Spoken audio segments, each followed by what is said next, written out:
me get a beat, I kick it funky like feet. Let me get a beat, I kick it feet like. Let me get a beat, I kick it funky like feet. Let me get a beat, I kick it feet like. Let me get a beat, I kick it funky like feet. Let me get a beat, I kick it feet like. Let me get a beat, I kick it funky like feet. Let me get a beat,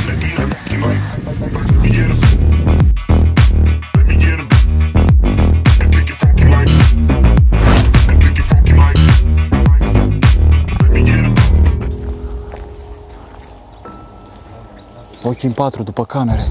Uite alea ce noi arată, uite de toate. Alea sunt folosite clar acolo.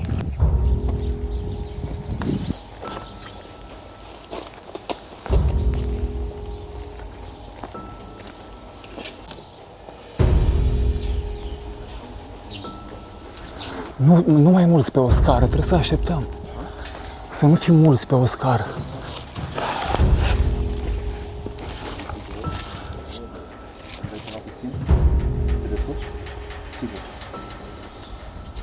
Dă-i încoace.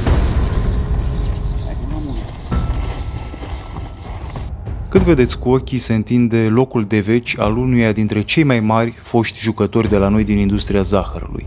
O poveste despre evaziune fiscală, defazare tehnologică și incompetență guvernamentală.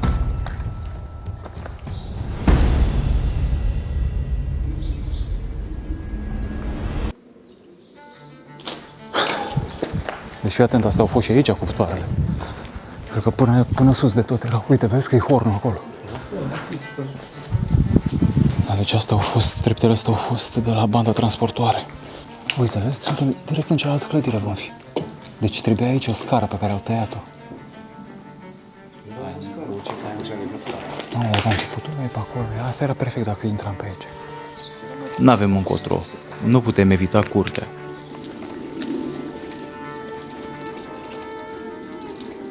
Ce aia mai este oribil.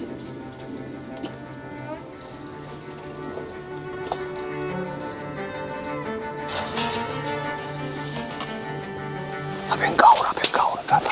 S-a eliberat acolo. Se pare că o bucată din plasă fusese tăiată și plasată strict decorativ, iar greutatea lui Ionuț a făcut-o să cadă.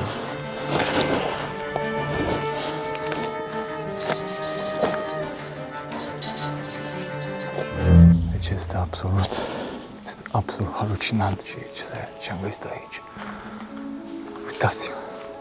Este un labirint infinit de conducte. Iulian zice că simte miros de zahăr.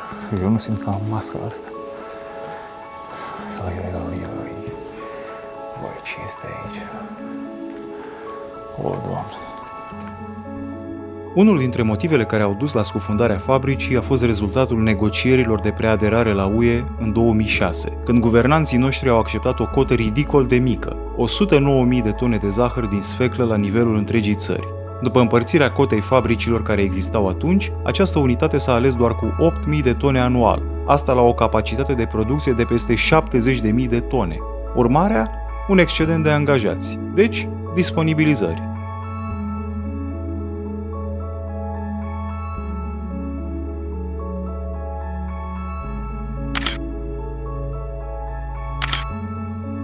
Uai de capul, astea sunt capace. Dar ce-ar fi fost asta? Cel mai probabil acestea erau prese pentru stors borhotul.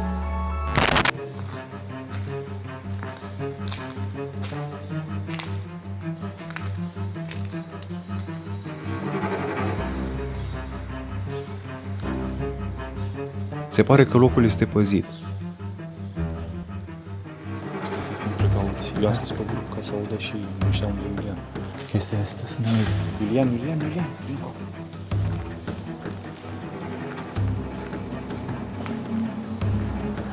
Bă, dar sigur nu-i cameră pe aici?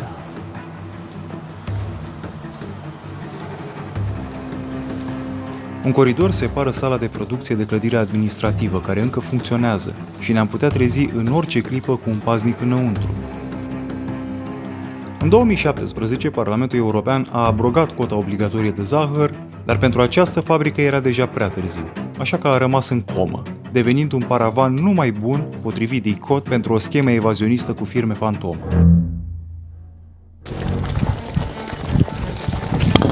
Mergem acum să verificăm o secție de prelucrat varul stins. Nimic interesant înăuntru, dar ne oferă o priveliște cuprinzătoare din dron asupra celor două hornuri cu benzi transportoare.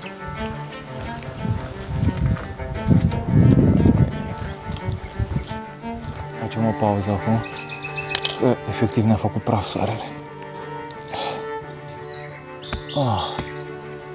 Eu n-am nici apă.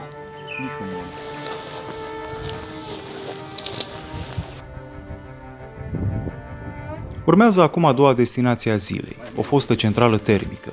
O mică junglă ne croiește drum spre un furnal de evacuare a poluanților rezultați în urma arderii deșeurilor de păcură.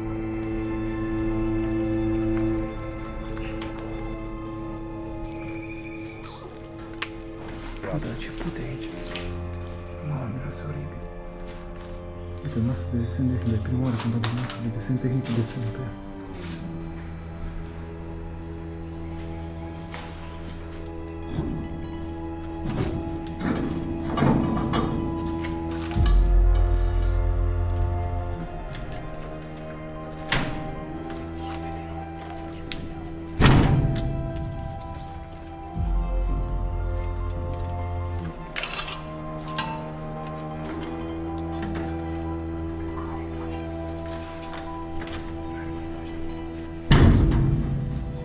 Un generator fabricat la Reșița ne introduce într-o altă cacofonie de conducte.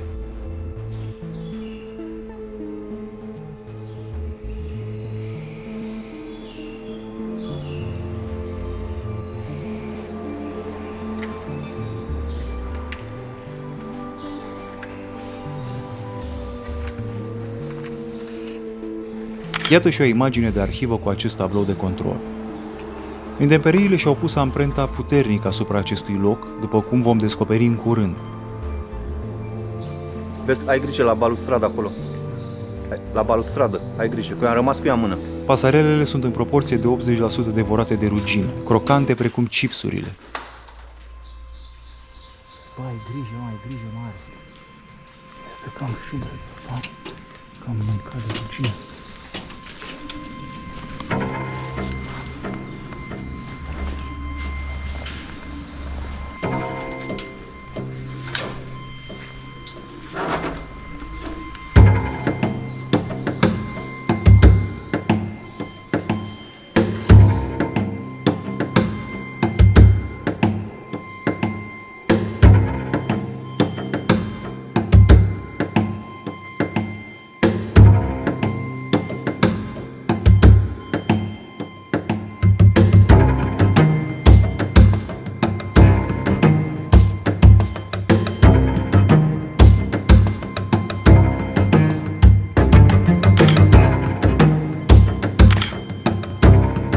Coborâm acum în subconștientul centralei, la fel de bogat în grandoare industrială precum instalațiile de deasupra.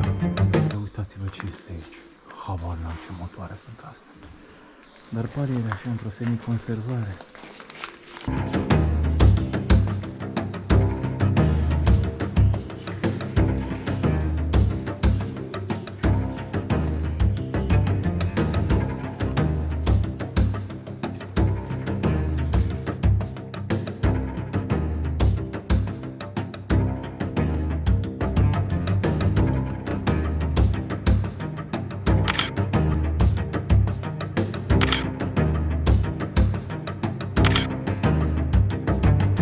Iar acum, piesa de rezistență. Ești nebun la cap. Într-adevăr, văzând de afară clădirea, nu ne așteptam să ascundă o asemenea bijuterie. O cameră de control în stilul utilitar al anilor 1970 și într-o stare aproape impecabilă.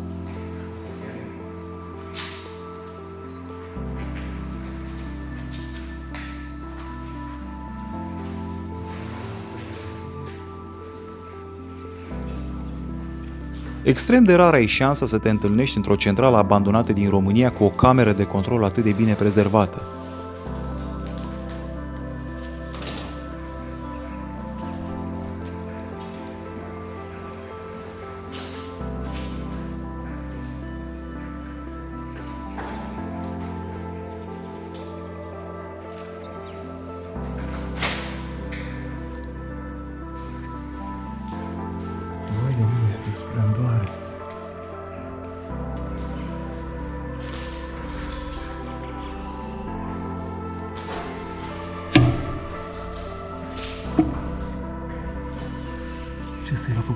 Elveția, la Baden.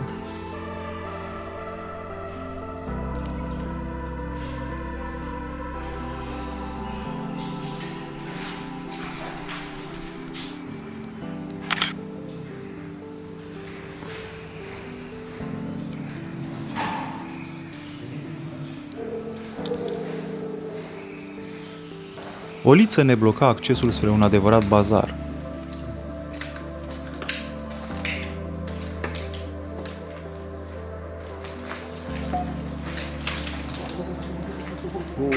Liviu, iau ce e aici, frate. Mai e ușa acum, nu se mai termină.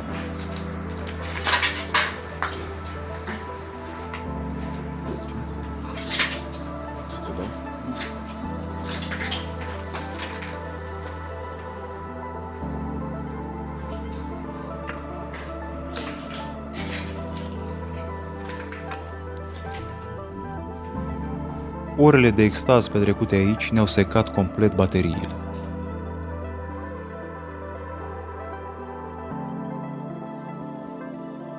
Dacă au oprit poliția. Da? Au oprit poliția. Au venit opriți chiar aici la noi. Da? S-au uitat la aici. Oai, aici, bă, spate rugină, mâncați, eu. Da, aveam și eu. Mamă. Auzi, eu fac duș și Mamă. O zi nebune.